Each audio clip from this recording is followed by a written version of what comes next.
Hello friends, under Indian Contract Act 1872, we are going to learn the second chapter, that is proposal or an offer.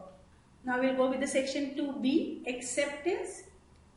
Now section 2A, when we talk about offer, the other party, the promisee, has to accept that offer. Section 2B defines that when the person to whom the proposal is made signifies his assent thereto, the proposal is said to be accepted. यानी आप जब जिसको भी offer देते हो और वो offer को स्वीकार करता है तो that it means he has accepted the proposal, और when a proposal is accepted it becomes a promise. Ram offers to sell his car to Raj for rupees 1 lakh. And Raj accepts the offer to purchase the car for rupees 1 lakh. This is accepted. यानी जिस तरह से offer गया है उसी तरह से आपने एक्सेप्ट किया है, तो that is considered as an acceptance. Now we have seen the two parties. One is a promiser and the other one is a promisee. The person who is making the offer, the person who is making the proposal is called the promiser, proposer and offerer. हमने example में देखा है कि राम राज को offer कर रहा है, तो Ram is a promisor in this case, whereas promisee is a person who is accepting the same proposal. He can be considered as an acceptor also. तो इस केस में राज will be a acceptor. There are different essentials of valid acceptance. The first, valid acceptance. Acceptance must be absolute, same as unqualified or unconditional.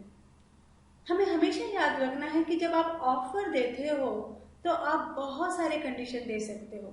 Whenever you are making an offer, you can put a condition. But when you are accepting that proposal, it should be unconditional. आप अपना कोई condition नहीं रखोगे जब आप कोई भी offer या प्रपोजल को एक्सेप्ट करते हो. It should be always unconditional. अब ये जो एक्सेप्टेंस है वो बहुत ही अलग अलग वे में आप कर सकते हो. दैट इज अ मोड और manner of acceptance.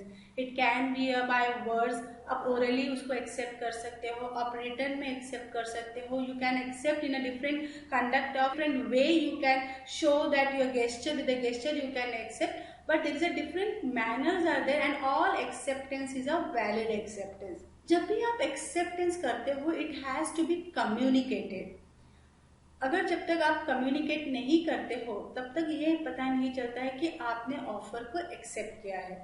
Now your acceptance when you are communicating, again it can be a verbal acceptance, by written acceptance, it can be by gesture you can accept, but it has to be communicated to the party who has offered to you.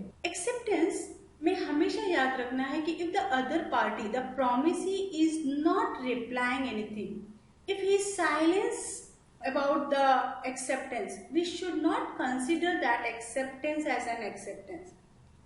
यानी अगर आपने कोई offer दिया है, आपने कोई proposal दिया है और सामने वाला प्रॉमिसी उस बारे में कुछ भी नहीं बता रहा है, तो you don't have to accept that the person has accepted your proposal. तो silence does not amount to a acceptance.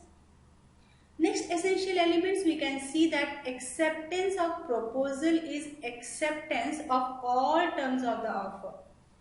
यानी जब भी कोई ऑफर करता है आपको और आप एक्सेप्ट करते हो तो उस ऑफर के साथ जितने भी टर्म्स एंड कंडीशन हैं आप उन सारे टर्म्स एंड कंडीशन को भी एक्सेप्ट कर रहे हो.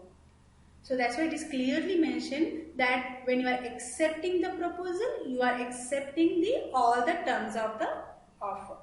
The next essential elements is acceptance must be by a certain person. If suppose Mr. A has offered to Mr. B to accept the car with rupees 50,000, तो आपको car mister A से ही लेना है. आप mister B के साथ deal नहीं कर सकते हो.